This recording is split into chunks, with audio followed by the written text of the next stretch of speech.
Some games are about winning, others are about surviving. Fishbowl is about learning how to keep going. I received a free review copy of this game, but as always, all opinions are my own. I originally picked up Fishbowl because of its art style and its promise of an emotional story about grief and healing, and that's exactly what it delivers. But what surprised me was just how well written it is. This game genuinely caught me off guard. I wasn't expecting it to hit as hard as it did, but it did. I ended up tearing up multiple times while playing. At its core, Fishbowl feels less like a traditional game and more like an interactive story. You step into the life of Aloe, managing her daily routine, working from home as a video editor, talking to friends and family, and slowly unpacking her late grandmother's belongings. The gameplay itself is simple but effective. The editing minigame is actually pretty fun, especially as it introduces new mechanics over time. And as Aloe begins to heal, you unlock more activities, which adds some nice variety to the daily loop. That said, there is some repetition. A lot of the activities reuse similar minigames, and if you play for long sessions, it can start to feel a bit samey.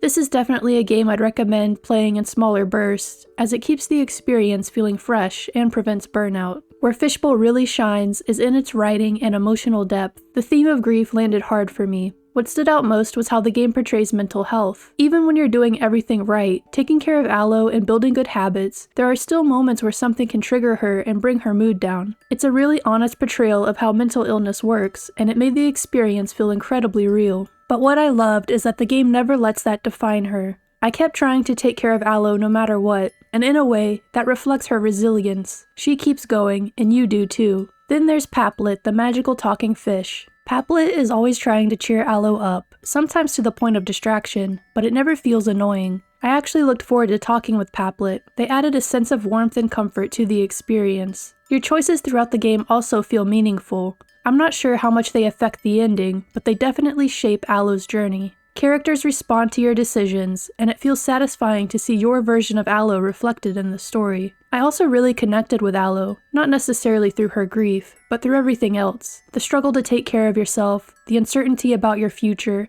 and that tension between following your dreams or sticking with something stable. It all felt very real. The side characters add a lot too. Everyone feels natural, like part of a larger support system. Over time, it starts to feel less like a game and more like being part of a small, interconnected community. If I had to describe the overall feeling of Fishbowl in one word, it would be hope. Even when things are heavy, the game constantly reminds you that it's okay to keep trying, that things can slowly get better. One moment that really stuck with me was when Aloe talks with her mom about her dreams and her relationship with her grandmother. It felt incredibly grounded and honest. That's something Fishbowl does consistently well. It never feels forced. The emotions just land. And honestly, that's rare. A lot of games try to tackle heavy themes like this and fall short, but Fishbowl absolutely succeeds. My biggest criticism is the repetition in some of the activities, but that's really about it. Nothing felt underdeveloped, and the experience as a whole feels complete. I really enjoyed my time with Fishbowl. I'd recommend it to anyone looking for an emotional, story-driven experience,